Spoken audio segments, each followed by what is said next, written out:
I have a special attachment to Christmas because I once performed comedy at Santa Claus's funeral. I'll explain. Wonderful man, Dale Black. Some of you may have known him. He's a good friend of mine. Thank you for Dale. And Dale played Santa Claus. Dale Black played Santa, and he was a real beard Santa.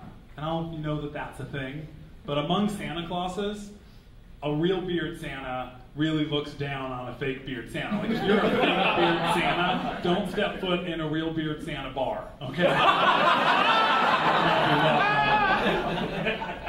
Dale did not stuff a pillow in his Santa outfit. He had the real belly. If you don't think that we live in a beautiful age, you need to listen more carefully to what I'm telling you. Dale made a living working a couple of months a year, and his job description was, don't shave, never say no to dessert. Dale had it figured out, and then he died. Yeah, it was very sad.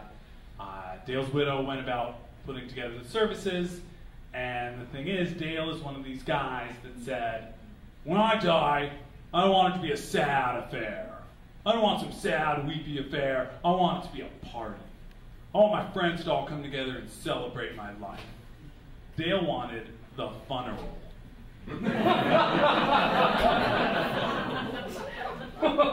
Now, a lot of you have probably said that or heard that and thought it was cool, and here's the thing, it's not. It's not cool at all. Because if you die, your friends should be allowed to get together and be sad and not pretend like they're happy, you know?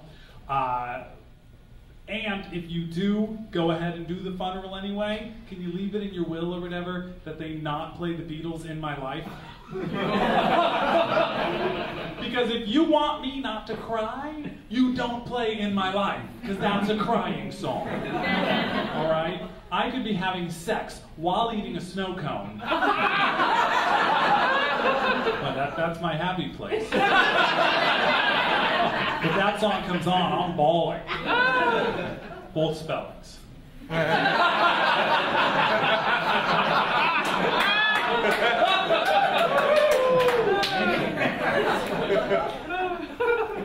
So Dale's widow is putting together the services, and she turns to my friend Matt. She says, Matt, Dale always loved your music. Would you put together a small band, play the services? Matt says, oh, of course, absolutely. You know, we'll get together some other guys that Dale loved. And she turns to John and she says, John, Dale always loved your poetry. Would you come read a poem for Dale? You know, oh, of course, I'm there. She turns to me, she says, Keith, Dale was a fan of yours. You always made him laugh. Would you come do a set? And I said, I will be honored. And then the intelligent voice in the back of my head, it's very small, but sometimes loud, and it said, you're a comedian, idiot. You just agreed to perform at a funeral. Oh, I didn't I? So I show up, and it was going well. They were great, incredible musicians and poetry and everything else. And as I go on stage, I notice that a lot of the people in the audience were much older than me. They were old folks, is what I'm saying. And so I let them know that I would have business cards in the lobby. You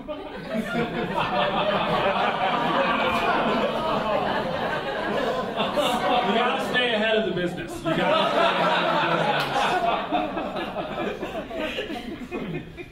I went on stage and I told them, I said, hey, I know a lot of you know me, and you know that I'm an atheist. And so I'm raising my daughter with different beliefs than a lot of you raised your children with. But I do want you to know that thanks to our friend, Dale Black, my daughter is growing up believing in a kind, generous, and beautiful man named Santa Claus. And then for the first time in my adult life, my filter kicked in. It had never happened before. And I didn't say the rest of that, which was, and also thanks to Dale, she will forever believe Santa Claus died when she was 2.